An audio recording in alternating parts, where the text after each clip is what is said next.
રાજ્યમાં ફરી કેસ વધ્યા છેલ્લા 24 કલાકમાં 13,050 કેસ 131ના મોત 12,121 દર્દી સાજા થયા। રાજ્યમાં લંબાવાઈ શકે છે રાત્રિ કર્ફ્યુ કોર કમિટીની બેઠકમાં લેવાશે નિર્ણય નિયંત્રણો કડક થવાની શક્યતા। આખરે સરકારે હાઈકોર્ટમાં સ્વીકાર્યું કે આંકડાઓમાં વિસંગતતા છે પણ અમારો ઈરાદો ખોટો નથી। સુઓ મોટો મુદ્દે હાઈકોર્ટે ફરી ફટકાર લગાવી। દુર્લભ બીમારીથી પીડાતા ધૈર્યરાજને મુંબઈની હિન્દુજા હોસ્પિટલમાં દાખલ કરાયો। આપવામાં આવશે વિદેશથી મંગાવેલું ઇન્જેક્શન। વડોદરામાં માસ્ક મુદ્દે પોલીસ અને બાઇક ચાલક વચ્ચે ઝપાઝપી। પોલીસની કામગીરીમાં સ્થાનિકોએ દખલ કરી। રાજકોટ જિલ્લાના વાતાવરણમાં પલટો। જેતપુર અને ધોરાજીના ભાયાવદરમાં વરસાદ। જામનગર પંથકમાં કરા સાથે વરસાદ।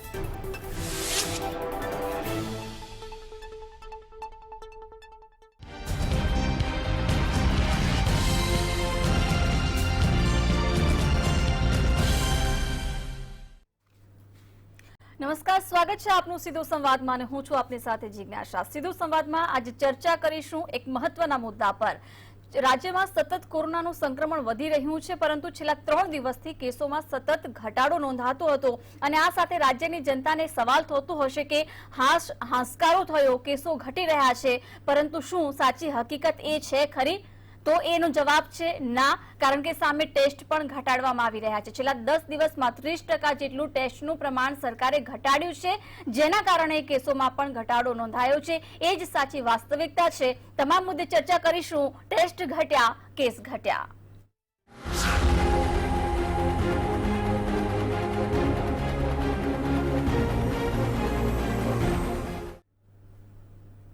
અને આજ મુદ્દે આપણે ચર્ચા કરવાના છે। ચર્ચામાં આપણી સાથે ગેસ્ટ પેનલમાં વિશ્લેષક મહેશ પંડ્યા જોડાયા છે। મહેશભાઈ, કાર્યક્રમમાં આપનું ખૂબ ખૂબ સ્વાગત છે। 3 દિવસથી સતત કેસો ઘટી રહ્યા હતા, જો કે આજના અપડેટ પણ આવી ચૂક્યા છે। છેલ્લા 24 કલાક દરમિયાન જે કેસ સામે આવ્યા છે તેમાં ગત દિન કરતા 230 કેસ વધ્યા છે। જો કે કેસોનું પ્રમાણ ઘટી રહ્યું છે એની પાછળનું જવાબદાર કારણ અને જે રિસર્ચ પરથી જે સામે આવ્યું, ટેસ્ટ ઘટાડવામાં આવ્યા છે। છેલ્લા 10 દિવસની અંદર 30% જેટલું ટેસ્ટિંગ ઘટાડી દેવામાં આવ્યું છે। એટલે મહેશ સવાલ એ થાય, રાજ્યની જનતાને થતું હશે કે આંશિક લોકડાઉનની ક્યાંક અસર વર્તાઈ રહી છે, સ્વૈચ્છિક લોકડાઉનને કારણે કેસો ઘટી રહ્યા છે, પરંતુ સાચી હકીકત એ છે કે ટેસ્ટિંગ જ ઘટાડી દેવામાં આવ્યું છે। હા, એ વાત સાચી। આમ 3T કહેવાય છે, ટેસ્ટિંગ, ટ્રેસિંગ અને ટ્રીટમેન્ટ। પણ સરકારનું ખરાબ ના લાગે, સરકારની કામગીરી નબળી ના લાગે અને કોરોનાને એમાં હાથ કરી રહ્યા છે એવા એક અભિગમ માટે તમે ટેસ્ટિંગ ઘટાડો છો। અને અલબત્ત આજે હાઈકોર્ટમાં સ્વીકારવામાં આવ્યું કે અમે આંકડા છુપાવીએ છીએ, પણ અમારો હેતુ ખરાબ નથી। આ બીજી વખત થયું।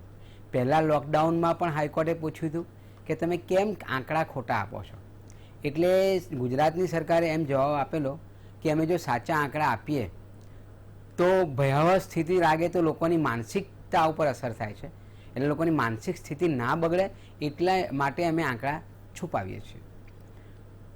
સવાલ અહીંયા જિજ્ઞાસા એ થાય, આંકડા ભલે છુપાવો કે લોકો હવે કંટાળ્યા છે, આ ન્યૂઝ જોઈ જોઈને એને માનસિક હતાશ પણ થયા છે, આંકડા તમે ના આપો ચાલો, પણ ટેસ્ટિંગ તો વધારો।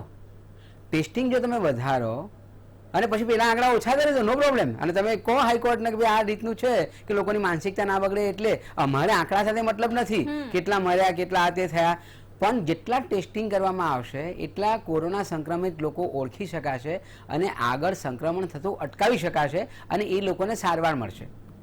અને એટલા માટે આ ટેસ્ટિંગ જરૂરી છે। એટલે ગયા વર્ષે પણ કેટલાક નેતાઓ બૂમો પાડીને થાકતા ટેસ્ટિંગ કરો, ટેસ્ટિંગ કરો, ટેસ્ટિંગ કરો, અને કેન્દ્રની સરકાર પણ એમાં નિષ્ફળ ગઈ હતી ને રાજ્યની સરકારો પણ નિષ્ફળ ગઈ હતી ટેસ્ટિંગ કરવામાં, કારણ કે બધાને પોતાનું રાજ્યનું સારું બતાવવું હતું। હવે સવાલ એ નથી, કોરોના એટલે મહામારી છે અને વાયરસ ફેલાઈ ગયો છે, બરાબર, એ જે કંઈ પ્રિકોશન આપણે જે પહેલાં રાખવાના હતા ના રાખી શક્યા તો કંઈ નહીં, પણ હવે જે છે તે ભૂલ સ્વીકારીને તમે ટેસ્ટિંગ વધારો ને, આંકડા ના આપો, ચાલો એ બંધ જ કરી દો કે અમે, અને એવું જાહેર કરો કે લોકોની માનસિક સ્થિતિ ના બગડે એટલે અમે આંકડા નહીં આપીએ કે કેટલા લોકોને સંક્રમિત થયા કે કેટલા લોકો મારે, આંકડા ના જ આપો, જરૂર પણ નથી એની, પણ ટેસ્ટિંગ તો તમે વધારો। આજે તમે જુઓ કે 23મી એપ્રિલે 1,89,000 જેટલા ટેસ્ટિંગ કર્યા હતા, જ્યારે બીજી મે 1,37,000 ટેસ્ટિંગ કરો છો તમે. આટલો બધો ઘટાડો જે આપે કહ્યું જિજ્ઞાસા કે 30% જેટલો ઘટાડો કર્યો છે. હું કહું છું કે ટેસ્ટિંગ ના આંકડા ના આપો, ટેસ્ટિંગ વધારો. આંકડા જોઈતા જ નથી. ગુજરાતની જનતાને આંકડા નથી જોઈતા, આંકડામાં રસ નથી. સરકારની ટીકા કરવા માટે આંકડા મારે બિલકુલ નથી જોઈતા. કેટલા મોત થયા, કેટલી સ્મશાનમાં, એ થાય છે કે સંક્રમિત લોકોને ઓળખો જેથી બીજા સંક્રમિત ના થાય, એને તાત્કાલિક સારવાર મળે તો લોકોના જીવ બચી જશે અને ગુજરાતની સરકારનો ખર્ચો બચી જશે. મહત્વની વાત તો એ છે કે હેલ્થ ઉપર જે ખર્ચો થઈ રહ્યો છે અત્યારે આના લીધે, છુપાવાના લીધે, એ વધી જશે. કારણ કે તમે સંક્રમિત જાહેર ના થાય તાત્કાલિક એટલે શું થાય કે એવી સ્થિતિમાં પહોંચી જાય કે એને વેન્ટિલેટરની જરૂર પડવા માંડે છે અને એટલે મોતનો આંકડો પણ વધી જાય છે. એટલે મારે તો આ મંતવ્ય ન્યૂઝ ચેનલની માધ્યમથી ગુજરાત સરકારને એ વિનંતી કરવી છે અને નામદાર હાઈકોર્ટે પણ એ વિનંતી કરવી છે, આંકડાની માયાજાળને જવા દો, આંકડા આપવાનું બંધ કરી દો, બિલકુલ ટેસ્ટિંગ વધારો. હા, એટલે સરકારે જે જવાબ રજૂ કર્યો છે કે લોકોની માનસિક સ્થિતિ ન બગડે એટલા માટે આંકડા છુપાવવામાં આવે છે, એ ખરેખર આ સવાલનો જવાબ ન હોવો જોઈએ. આપણી સાથે ગેસ્ટ પેનલમાં સિનિયર ફિઝિશિયન ડોક્ટર વસંતભાઈ પણ જોડાઈ ચૂક્યા છે. વસંતભાઈ, આપણે સીધો સવાલ કરીશું. રાજ્ય સરકારની વાહવાહી થાય એટલા માટે કેસો ઘટાડી દેવામાં આવે, ટેસ્ટિંગ ઘટાડી દેવામાં આવે, એ કેટલું વ્યાજબી છે? કારણ કે ભલે ટેસ્ટિંગ તો વધારવું જ જોઈએ, આંકડા ભલે તમે છુપાવો, પરંતુ એના પ્રમાણમાં ટેસ્ટિંગ ન ઘટવું જોઈએ. ચોક્કસથી માનનીય હાઈકોર્ટમાં સુઓ મોટોમાં આજે આ બધું હિયરિંગમાં પ્રકાશમાં આવ્યું છે. સાથે સાથે હાઈકોર્ટે એ પણ ફટકાર લગાવી અને સરકારે સ્વીકાર્યું કે 108 નો નિયમ જે હતો એ અમદાવાદ મ્યુનિસિપલ કોર્પોરેશને બનાવેલો, જે તે અધિકારીએ. એટલે આ બધા જ વિસંગતતા જે છે કોરોનાને સંક્રમણ અટકાવવામાં અને કંટ્રોલ કરવામાં ચોક્કસ સરકારના જે અધિકારીઓ દ્વારા પ્રજા અને સરકાર બંનેને ગેરમાર્ગે દોરવાના જે કૃત્યો થઈ રહ્યા છે, હાઈકોર્ટ અને સરકારે આના સામે કડકમાં કડક પગલા ભરવા જોઈએ. પહેલી વાત. બીજી વાત કે ટેસ્ટિંગ ઘટાડવાનું શા માટે ભાઈ? હજી ગુજરાતના કેટલા બધા જિલ્લાઓ અને ગામડાઓ બાકી છે જ્યાં ટેસ્ટિંગ જ નથી થતું. ડાયગ્નોસિસ થયા પહેલા લોકો મૃત્યુ પામી રહ્યા છે. આજે ગુજરાતની પ્રજાને ઓક્સિજન જોઈએ છે, બાટલો જોઈએ છે, ખાટલો જોઈએ છે સારવાર માટે, એ નથી મળી રહ્યું. ખાલી જે શહેરી વિસ્તાર છે ત્યાં આગળ પ્રજાને સારવાર મળી રહી છે, એના પણ લાઈનમાં અત્યારે ઉભું રહેવું પડ્યું છે. અત્યારે અમદાવાદની વાત કરીએ તો ઓક્સિજન વાળો એક પણ બેડ ખાલી નથી મળતો કોઈને, એમાં વેઇટિંગ ચાલી રહ્યું છે. હવે ગ્રામ્યમાં તો ઓક્સિજન પણ નથી મળતો ઘરે કોઈને જોઈએ તો. એટલે ખૂબ જ દયનીય પરિસ્થિતિ છે. માનનીય હાઈકોર્ટ અને જે હાઈકોર્ટના જે એડવોકેટ એસોસિએશન છે એમનો પણ ખૂબ ખૂબ આભાર માનું છું કે એમને આ લોક કલ્યાણનું ખૂબ મોટું બીડું ઝડપ્યું છે. અમે ડોક્ટરોની સાથે સાથે એ પણ કોરોના વોરિયર બન્યા છે. હું ગુજરાતની પ્રજા વતી બધા જ જે એડવોકેટ આમાં લાગેલા છે અને એડવોકેટ એસોસિએશન, બાર એસોસિએશનનો પ્રજા વતી ખૂબ ખૂબ આભાર માનું છું. બિલકુલ. જો તમે ટેસ્ટ વધારશો તો જ તમે સંક્રમણને કંટ્રોલ કરી શકશો અને એના માટેની સ્ટ્રેટેજી પણ બનાવી શકશો. તમે એમના પર ટેસ્ટ ઘટાડી દો એ કેટલા અંશે વ્યાજબી છે? બિલકુલ, રાજ્ય સરકાર પર સવાલ ન ઉઠે એટલા માટે ટેસ્ટ ઘટાડી દેવા અને કેસોમાં ઘટાડાનો આંકડો બતાવવો એ કેટલો વ્યાજબી છે? આ રાજ્યની જનતા સાથે પણ અન્યાય થઈ રહ્યો છે. વસંતભાઈ ખૂબ સરસ વાત કરી કે ગામડાઓમાં તો ટેસ્ટને લઈને હજુ સવાલ છે, કારણ કે હજુ સુધી ટેસ્ટની વ્યવસ્થા ગામડાઓ સુધી નથી પહોંચી, પરંતુ મોટા શહેરોમાં પણ, મહેશભાઈ, મોટા શહેરોમાં પણ ટેસ્ટિંગના મોટા ભાગના ડોમ તો ઉભા કરી દેવાયા છે, પરંતુ બપોર બાદ ત્યાં ટેસ્ટિંગ નથી થતા. હેલ્થ સેન્ટરોમાં પણ બપોર બાદ ટેસ્ટિંગ બંધ કરી દેવાયા છે. બિલકુલ. એટલે જે પહેલા 80 કેન્દ્રો ઉપર આરટીપીસીઆર થતા હતા, આપણે રન થ્રુ ચાલુ કરીને બધું, આજે હવે માત્ર 40 ઉપર થાય છે અને બધા ડોમ તમે જુઓ તો બપોરે બંધ થઈ જાય છે, કારણ કે એ કીટ જ નથી હોતી. એટલે એ મર્યાદા છે. એટલે તમે એક બાજુ પ્રધાનમંત્રી પણ એવી જાહેરાત કરે કે ટેસ્ટિંગ વધારો અને બીજી બાજુ પાછાના બારણે આ ટેસ્ટિંગ ના થાય અને એનાથી લોકો સંક્રમિત થાય અને લોકોના મોત થાય, એ આ કમનસીબી ઘટના છે. એટલે આ જે વસંતભાઈ કહી બહુ સાચી વાત કરી એમણે. બીજું કે પહેલી મેં આપણા મુખ્યમંત્રી બોલ્યા, મારું ગામ કોરોના મુક્ત, બહુ ગમે, સરસ સૂત્ર છે, બહુ સારી વાત છે. પણ જે ડોક્ટર વસંતભાઈ બોલી રહ્યા છે કે કીટની વ્યવસ્થાઓ જ નથી, કેવી રીતે મારું ગામ કોરોના મુક્ત થશે? તમે ટેસ્ટિંગ નહીં કરો, આઇસોલેશનના કોઈ સગવડો નથી. ગામડાઓમાં એવું નથી કે બધાના ઘર 2-3 રૂમના હોય ને 4 રૂમના હોય. તમે એવી સગવડો પણ ઊભી નથી કરીને એમાં સરકારની આ સમય સૂચકતાથી પહેલેથી કામ કરવાનું હતું. આજે તમે આવું બધું થાય એટલે જાગો અને મારું ગામ કોરોના મુક્ત અને લોકોની પર છોડી દો કે ભાઈ સ્વૈચ્છિક સંસ્થાઓ આગળ આવે, બીજા બધા લોકો આગળ આવે. એ તો સરકાર નહીં કે તોય ગુજરાતની ખમજવંતી પ્રજા કરે જ છે. એ તમે જુઓ, ભૂકંપની સ્થિતિ જુઓ કે બીજા બધા આવા કેટલીય કુદરતી હોનારતો જુઓ, ગુજરાતની ખમરવંતી પ્રજા સરકાર ઉપર રાહ જોઈને નથી બેઠી. એ તો એની રીતે કરે જ છે. આજે ટિફિન સર્વિસ જે ખરેખર ગયા લોકડાઉનમાં ને બધામાં જે કોર્પોરેશન આપતું તે બંધ છે. આજે સ્વૈચ્છિક રીતે સ્વૈચ્છિક મંડળો, સ્વૈચ્છિક સંસ્થાઓ આવા જે આઇસોલેશન થયા છે, હોમ આઇસોલેશન, એ લોકોને મફતમાં ટિફિન સેવા આપે છે. એટલે ગુજરાતની પ્રજા તો એની ખમીર બતાવી રહી છે. પણ સરકારે જે આયોજનો કરવા જોઈતા હતા એ સરકારે આયોજનો નથી કર્યા અને એના લીધે લોકો ભોગ બની રહ્યા છે. એટલે એમનો ગેરવહીવટ, અને જે વસંતભાઈ બહુ સાચી વાત કરી, અમલદારો નક્કી કરે છે. 108 હોય તો જ, અરે ભાઈ તમે તબીબોને પૂછો ને, તમે તબીબોને પૂછો. આ રોગની વાત છે, આ વહીવટ કાગળ ઉપરના નિર્ણયો નથી. એટલે આઈએએસ નું કામ નથી, આઈપીએસ નું કામ નથી. તમારું કામ તો રેમડેસિવિરના કાળાબજાર ના થાય એ જોવાનું છે.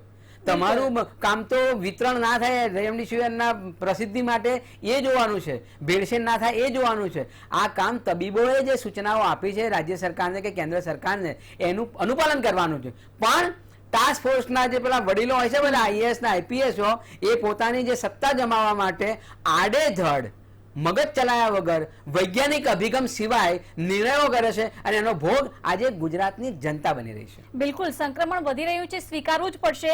કારણ કે વસંતભાઈ, છેલ્લા 10 દિવસમાં ટેસ્ટિંગ ઘટાડવામાં આવ્યું છે, સામે કેસો વધ્યા જ છે, કેસો ઘટ્યા છે, પરંતુ પોઝિટિવિટી રેટ તો સતત વધ્યો જ છે. એટલે વાસ્તવિકતા સ્વીકારવી પડશે કે કેસો હજુ પણ વધી રહ્યા છે. એટલે લોકોએ સતર્ક રહેવાનું છે, રાજ્ય સરકારે સતર્ક થવું પડશે. કારણ કે જ્યાં સુધી હાઈકોર્ટ પણ હવે તો સરકારની ઝાટકણી કાઢશે, આમે આપણે ગંભીરતાથી આગળ વધવું પડશે. ચોક્કસથી આ જે ગ્રાઉન્ડ રિયાલિટી, ગુજરાતમાં રહેતો 6.5 કરોડ દરેક નાગરિકને આ હકીકત ખબર છે કે ગુજરાત સરકાર ખોટા આંકડા પ્રસિદ્ધ કરી રહી છે. એ કોરોનાના કેસ હોય, મૃત્યુના હોય, કોઈ પણ. કારણ કે બધા ગુજરાતમાં રહે છે, કોઈ ગુજરાતની બહાર રહેતું નથી. દરેક લોકો ગામમાં રહે છે, પોતાના કે શહેરમાં રહે છે. એમને ખબર પડે કે બાજુના ફળિયામાં 2 જણા કોરોનાથી મૃત્યુ થયા. હવે 10 જણ વાત કરે કે ભાઈ આપણા તાલુકામાં 25 જણા મરી ગયા અને એ જિલ્લાના આંકડો જ બેનો બતાવે સરકાર, તો એ લોકો કેવી રીતે માનશે? ક્યાં સુધી સરકારના જુઠ્ઠાણા લોકો સ્વીકારશે? હવે પ્રજાએ આ જુઠ્ઠાણા સ્વીકારવાનું બંધ કરી દીધું છે. પ્રજાએ પણ અવાજ ઉઠાવવાનું શરૂ કરી દીધું છે. એના ભાગ રૂપે જ આ બધા જ જે હાઈકોર્ટના એડવોકેટ એસોસિએશન બહાર આવ્યું છે, એ ખૂબ જ સારો સંકેત છે ગુજરાતની પ્રજા માટે. એટલે મહેરબાની કરીને સરકાર જે અધિકારીઓ અંધેર વહીવટ, અણઘડ વહીવટ અને ગેરમાર્ગે દોરી રહ્યા છે, એમનાથી દોરવાવું ના જોઈએ. એમનાથી પ્રેરાઈને ખોટા આંકડા પ્રજા સમક્ષ માનનીય વિજયભાઈ રૂપાણીની સરકારે મૂકવા ના જોઈએ. એક મહાપાપ છે, પ્રજાનો ઘોર અપરાધ છે. હું તો એવું કહું છું કે તમે પ્રજાનો ઘોર અપરાધ કરી રહ્યા છો. તમે ખોટા માર્ગે, ગેરમાર્ગે દોરી રહ્યા છો આંકડાની માયાજાળ રચીને. એના કારણે લોકો વધારે બહાર ફરી રહ્યા છે અને વધારે સંક્રમિત થઈ રહ્યા છે. તમે સાચા આંકડા બતાવ્યા હોત તો તમને રેમડેસિવિર ઇન્જેક્શન પણ વધારે મળ્યા હોત, ઓક્સિજનનો જથ્થો પણ વધારે મળ્યો હોત, લોકો ઘરમાં રહ્યા હોત તો સંક્રમિત પણ ઓછા થયા હોત ડરના કારણે. અને ચોક્કસ આજે ગુજરાતની પરિસ્થિતિ અત્યારે છે એના કરતા ખૂબ સારી હોત જો લોકડાઉન કર્યું હોત. અમે 18/4 લોકડાઉન માંગ્યું હતું, સાથે બધી સ્વયંસેવી સંસ્થા સાથે ભેગા મળીને 18/4. જો એ દિવસે લોકડાઉન આપ્યું હોત ગુજરાત સરકારે, તો કદાચ આજે જે ઓક્સિજન વગર લોકો મરી રહ્યા છે ને, એ મૃત્યુ ના થતા હોત એવું અમારા બધા લોકોનું, ડોક્ટરોનું ચોક્કસ માનવું છે. બિલકુલ. એટલે મહેશભાઈ, આનું આપણે જ્યારે વિશ્લેષણ કરી રહ્યા છીએ કે ટેસ્ટ કેમ ઘટાડવામાં આવ્યા, કાં તો 2 કારણ હોઈ શકે. કાં તો જાણી જોઈને કેસ ટેસ્ટ ઘટાડવામાં આવ્યા છે જેના કારણે કેસ ઓછા આવે, કાં તો બીજું કારણ એ હોય કે ટેસ્ટિંગ કીટ ખતમ થઈ ગઈ હોય અથવા ઓછી હોય. પરંતુ તંત્ર વારંવાર દાવા કરતી આવી છે કે ટેસ્ટિંગ કીટ પૂરતા પ્રમાણમાં છે, તેની કોઈ અછત નથી. તો આખરે શું કારણ હોઈ શકે? જિજ્ઞાસા, પહેલું કારણ જ છે કે સરકાર ઓછા કેસ બતાવવા માંગે છે અને વાહવાઈ લૂંટવા માંગે છે કે અમે કંટ્રોલ કરી શક્યા. ફલાણા રાજ્યએ જુઓ ત્યાં પીક ઉપર છે અને અમારું રાજ્ય મજબૂત છે. કીટ ઓછી હોય, માનો કે અને આપણે ચર્ચા આગળ વધારીશું. મહેશભાઈ, હવે સંક્રમણ વધતા અતિ કડક નિયમો લાદવામાં આવી રહ્યા છે. હવે 36 શહેરોમાં લોકડાઉન રહેશે. સવાલ આપણો ટેસ્ટિંગને લઈને પણ હતો અને આને સાથે સાંકળી લઈશું જવાબ કે કેટલું જરૂરી છે ટેસ્ટિંગ વધારવું. જિજ્ઞાસા, બીજી વાત એ કે માનો કે ટેસ્ટિંગની કીટ ઓછી છે તો તમે તૈયારી કેમ ના કરી? ભારતની સંસદીય સમિતિએ કહ્યું, આયોજન પંચ જેના અધ્યક્ષ ખુદ વડાપ્રધાન છે એમણે કહ્યું, WHO એ કહ્યું, વસંતભાઈ પટેલના ડોક્ટરોની ટીમે પણ કહ્યું હતું. તો એ વખતે જે પ્રિકોશનરી મેજર લેવા જોઈતા હતા એ કેમ ના લીધે? જો કીટ ઓછી છે એ તો વાહિયાત જ વાત છે કે તો તમારી નિષ્ફળતા છે કે તમે કોઈને સાંભળ્યા નહીં. નંબર 1 એ તમે આ જે રાત્રિ કર્ફ્યુ છે એ રાત્રિ કર્ફ્યુ તો 2 મહિનાથી ચાલે છે 4 શહેરોમાં અને બીજા 29 શહેરોમાં લગાવ્યું, તેમ છતાંય કંટ્રોલ નથી થયું. તોય સરકાર ના સુધરી અને બીજા રાત્રિ કર્ફ્યુથી કંટ્રોલ કરવાની વાત કરી. લોકડાઉનની જરૂર છે, પણ પ્રધાનમંત્રીએ જે ભાષણ આપ્યું કે લોકડાઉન છેલ્લો ઉપાય છે અને ગુજરાત તો ચુસ્તપણે પ્રધાનમંત્રીનું અને ગૃહમંત્રીનું પાલન કરે. એમના રાજ્યમાં થોડું લોકડાઉન લગાય, સિવાય કે હાઈકોર્ટ જો દંડો મારશે, જેમ કે બિહારમાં હાઈકોર્ટે દંડો માર્યો કે તમે લગાવો છો કે અમે લગાવીએ, એટલે આજે 15 દિવસ લોકડાઉન લાગ્યું. કર્ણાટકમાં પણ ભારતીય જનતા પાર્ટીની સરકાર છે, પણ ત્યાં બી હાઈકોર્ટે લાલ આંખ બતાવીને લોકડાઉન લગાવવું પડ્યું. પણ પ્રધાનમંત્રી આવું બોલ્યા હોય, ગૃહમંત્રીનું આ સ્ટેટ હોય, તો ત્યાં તો પછી એમના બોલ્યા વચન પાળવા પડે. અને એટલે રાત્રિ કર્ફ્યુ ચલાવો છો. રાત્રિ કર્ફ્યુનો નિષ્ફળ પ્રયોગ છે ગુજરાતમાં, જે આપણે જોયું. અને તેમ છતાંય રાત્રિ કર્ફ્યુ, કડક નિયંત્રણો, લોકડાઉન કેમ નથી લગાવતા? સરકારની જવાબદારી નથી, કેમ છટકી જાઓ છો તમે? અને તમે આજે માનો કે મારે આ સારો કે પેલો ખોટો એમ નથી કરવું. પ્રધાનમંત્રીએ એમ કહ્યું કે ગરીબ લોકોનો જીવન નિર્વાહ ના છીનવાઈ જાય એટલા માટે લોકડાઉન એ છેલ્લો ઉપાય છે. તો શરૂઆતમાં જ્યારે ગયા વર્ષે માર્ચ મહિનામાં કર્યું ત્યારે તો માત્ર 500 કેસ હતા, 10 લોકો મર્યા હતા. તો 3 મહિના કર્યા લોકડાઉનના અને લોકોની આર્થિક સ્થિતિ બગાડી નાખી, દેશની આર્થિક સ્થિતિ બગાડી નાખી. તમે કેમ એમાંથી કંઈ બહાર નથી આવતા? જેમ કે અરવિંદ કેજરીવાલે, મારે વખાણ નથી કરવા કોઈના, અરવિંદ કેજરીવાલે કહ્યું કે ભાઈ આ રિક્ષાવાળા કે આ ટેક્સીવાળાને 5000 રૂપિયા મહિને આપીશું. મારું એમ કેવું છે કે આજે કોરોનાની સ્થિતિમાં, લોકડાઉનની સ્થિતિમાં કેટલાક ઉદ્યોગપતિઓ 1 કલાકના 90 કરોડ રૂપિયા કમાયા છે. જો આવા 5 કે 6 ઉદ્યોગપતિના આ બધા પૈસામાંથી વિનંતી કરો, કાયદો ના લાવો, જિજ્ઞાસા, વિનંતી કરીને 20% પૈસા લઈ લો અને આવા ગરીબોને આપવાનો પ્રયત્ન કરો, તો લોકડાઉન લાગવાથી કોઈ નુકસાન નહીં થાય અને ગરીબોને પૈસા મળશે, કેશ મળશે અને આ સંક્રમણ થશે. પણ ત્યાંથી આદેશ થયો છે કે લોકડાઉન નહીં લગાવવું એટલે નહીં લગાવવું. બિલકુલ. વસંતભાઈ, આપ શું કહેશો આ મુદ્દે? કારણ કે રાજ્ય સરકારે હવે સ્થિતિ વણસી રહી છે, તેને લઈને કડક નિયંત્રણો લાદવામાં આવી રહ્યા છે. હવે વધુ 36 શહેરોમાં રાત્રિ કર્ફ્યુ રહેશે 12 મે સુધી. પરંતુ લોકડાઉન કેટલું જરૂરી છે? કારણ કે હવે રાજ્યની જનતા પણ કહી રહી છે કે લોકડાઉન લગાવો, જો કે સરકાર એ દિશામાં અત્યાર સુધી કોઈ નિર્ણય નથી લઈ રહી. ચોક્કસથી આ પગલું એક મોટી મૂર્ખામી છે સરકારની, એવું હું ચોક્કસ કહું છું. સરકાર મૂર્ખામી ઉપર મૂર્ખામી કરી રહી છે અને લોકડાઉન નથી લગાવી રહી. એની એક મમ્મત ઉપર આવી ગઈ છે કે જીદ ઉપર આવી ગઈ છે કે ભાઈ અમુક લોકો એવું કહે છે કે લોકડાઉન લાવો, અમે એમનું નહીં માનીએ, અમે એમનું કોઈ સજેશન નહીં સ્વીકારીએ. પ્રજાને મરવું હોય તો મરે, જેટલાને વધારે મરવું હોય તો મરે, અમને કોઈ વાંધો નથી, પરંતુ અમે લોકડાઉન તો નહીં જ કરીએ. અમે રાત્રિ કર્ફ્યુ કરીશું પણ લોકડાઉન નહીં કરીએ. આંકડા વધવા હોય તો વધે, અમે બતાવીશું નહીં, જેને જે કરવું હોય એ કરે. આવી એક માનસિકતા સરકારની મગજમાં ઘૂસી ગઈ હોય એવું મારું ચોક્કસ માનવું છે.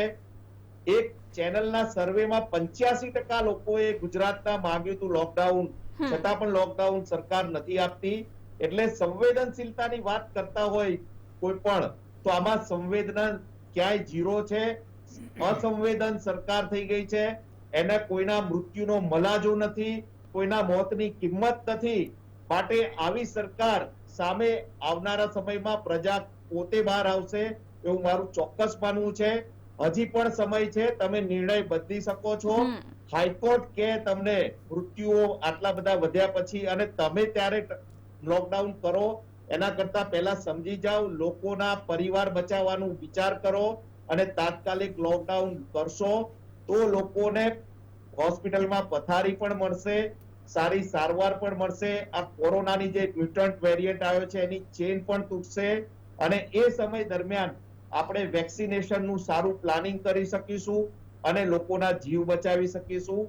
હવે તો સંવેદના બતાવો બિલકુલ. મુખ્યમંત્રી શ્રી, ક્યાં સુધી તમે આ રીતે ચલાવશો? હા, હદ હવે થઈ રહી છે, કારણ કે મહેશભાઈ આપણે પાછલા 1 મહિનાની સ્થિતિનું પણ વિશ્લેષણ કરીએ તો છેલ્લા 4 મહાનગરોમાં તો છેલ્લા 2 મહિનાથી નાઇટ કર્ફ્યુ છે, પરંતુ 20 શહેરોની અંદર તો લગભગ આપણે 15-20 દિવસથી નાઇટ કર્ફ્યુ, મોટા ભાગના ગામડાઓમાં, શહેરોમાં સ્વૈચ્છિક લોકડાઉન વેપારીઓ પાડી રહ્યા છે, તેમ છતાં સ્થિતિમાં સુધારો નથી, કેસો વધી રહ્યા છે. એટલે આના પરથી તો હવે કોઈ ચોક્કસ મક્કમ નિર્ણય લેવો પડશે. એટલે લોકડાઉન સિવાય હમણાં કોઈ ઉપાય જ નથી. અને તગલકી નિર્ણયો કેવા? તમે આ રસીકરણની વાત કરો, મારે અહીંયા રાજકારણની વાત એટલે કરી, હું રાજકારણી નથી, હું તટસ્થ વ્યક્તિ છું, એક એ છું. પણ તમારે બંગાળના 3 ફેઝ બાકી હતા, એટલે 19 એપ્રિલે જાહેર કર્યું કે 18 વર્ષથી ઉપરના લોકોને 1 મેથી રસી મળશે. હવે તમે જ્યારે આ જાહેરાત કરો છો તો પ્રધાનમંત્રીશ્રીને ખબર હતી ખરી કે સ્ટોક છે કે નહીં? અને એ જ વખતે 5 રાજ્યોએ ના પડે કે મારી જોડે સ્ટોક નથી. અત્યારે શું થયું કે ગુજરાતમાં તો પાલન કરવું જ પડે. એટલે એ 18 વર્ષના લોકોને રસી આપવાના ગયા, એટલે જેનો જે સમય પીરિયડ પહોંચતો હતો 45 દિવસનો પહેલા ડોઝવાળાનો, એને અત્યારે બંધ કરી દીધી. હવે એ ડૉક્ટર સાહેબ વધારે સારી રીતે કહી શકે, હું તબીબ નથી, હું એન્જિનિયર છું, એટલે ડૉક્ટર સાહેબ વધુ કહેશે. હવે માનો કે 2 મહિના લંબાઈ ગયું તો પહેલી રસીનો જે ડોઝ જે છે એની અસરકારકતા ઘટી જશે. એટલે આ તો કેવી ખાતર ઉપર દિવેલ પડ્યું એવું થાય. એટલે આ જે તગલકી નિર્ણયો છે કે કેટલાક પ્રતિષ્ઠાનો જંગ બનાવી દેશે કે ના ના આ 18 વર્ષથી ઉપરનાનું કરો, 18 વર્ષના થોડું મોડું કરો ચાલો ને, અથવા ઓછા કરો તમે, પણ તમે જેને પહેલો ડોઝ આપ્યો હતો એને તો સમયસર આપો. અને બીજી વસ્તુ એ કે તમારી તમે જુઓ ને ડોઝ બગડવાની રેટ આપણા ગુજરાતનો 3.61% છે.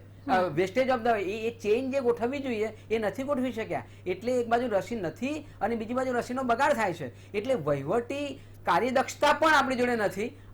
અને જે પ્રતિષ્ઠાનો જંગ જે ખેલવામાં આવે છે એના લીધે જે લોકોના મોત થઈ રહ્યા છે એ બરાબર નથી. એટલે સરકારે અહીંયા સંવેદનશીલતા બતાવવાની જરૂર છે. આપણે ભલે સૂત્રમાં બોલીએ કે ઉત્તમમાંથી સર્વોત્તમ સરકાર અમારી જીતી ગયા, એટલે એવું નથી. તમે સર્વોત્તમ ના સર્વોત્તમ છો, ના નહીં, તમને 4 એવોર્ડ આપી દીધા, 5 એવોર્ડ આપી દીધા, પણ લોકોના જીવન સાથે ચેડા ના કરો, એના મોત સાથે ના ખેલો, એવી આ વિનંતી છે કે સરકારે મમત ઉપર નાવ જોવું જોઈએ. તબીબો અને જે નિષ્ણાતો છે એમની સલાહ પ્રમાણે આ કોરોનાની વ્યવસ્થા કરવી પડે. એ 1-2 IAS અધિકારીઓ જે વટ મારે છે અને એમના લીધે સરકાર ચાલે છે એ બંધ કરવું જોઈએ. અને વાસ્તવિકતા સ્વીકારીને વૈજ્ઞાનિક અભિગમથી પ્લાનિંગ કરીને આમાં કામ કરવાની બહુ જ જરૂર છે. બાકી હજુ પણ કંઈ ખોટું નથી, વહી નથી ગયું. બાકી જો હાથમાંથી જતું રહ્યું તો ગુજરાતે બહુ જ મુશ્કેલી વેઠવાનો વારો આવશે, જેની ખોટ પૂરતા બહુ વાર લાગશે. બિલકુલ વસંતભાઈ, આપ શું કહેશો? કારણ કે રાજ્ય સરકાર જે તે જગ્યાએ સારી કામગીરી કરાઈ છે અને આ વસ્તુ કરી છે, આ વસ્તુ કરી છે એવા બણગા ફૂંકી છે, પરંતુ વાસ્તવિક પરિસ્થિતિ પર કાબુ મેળવવામાં ક્યાંક સરકાર કોઈ મક્કમ નિર્ણયો હજુ સુધી નથી લઈ રહી. આપ શું કહેશો આ વિષય પર? કોરોના પર કાબુ આપણે કઈ રીતે મેળવી શકીશું? લોકડાઉન કેટલું જરૂરી છે? રાજ્ય સરકારની આમાં કઈ પ્રકારના નિર્ણયો રહેવા જોઈએ? કોરોના પર કંટ્રોલ કરવા માટે સૌથી પ્રથમ ઇમિડિયેટ લોકડાઉન મિનિમમ 15 દિવસનું જરૂરી છે. બીજું, લોકડાઉન સમય દરમિયાન જે ગ્રામ્ય વિસ્તાર છે ત્યાં ઓક્સિજન સપ્લાય, ટેસ્ટિંગ કિટ અને કોરોનાના સંક્રમિત દર્દીઓનું ટેસ્ટિંગ, ટ્રેકિંગ અને ટ્રેસિંગ સાથે એમને ટ્રીટમેન્ટ મળવી ખૂબ જ જરૂરી છે. નહીં તો ગ્રામ્ય વિસ્તારમાં મૃત્યુદર ખૂબ મોટો છે, એ આપણે ક્યાંય રેકોર્ડ પર આવતો નથી. ત્યાં સ્મશાનોમાં પણ અત્યારે લાઈનો લાગેલી છે, એ ખૂબ જ ચિંતાનો વિષય છે. ત્રીજી વસ્તુ, વેક્સિનેશન.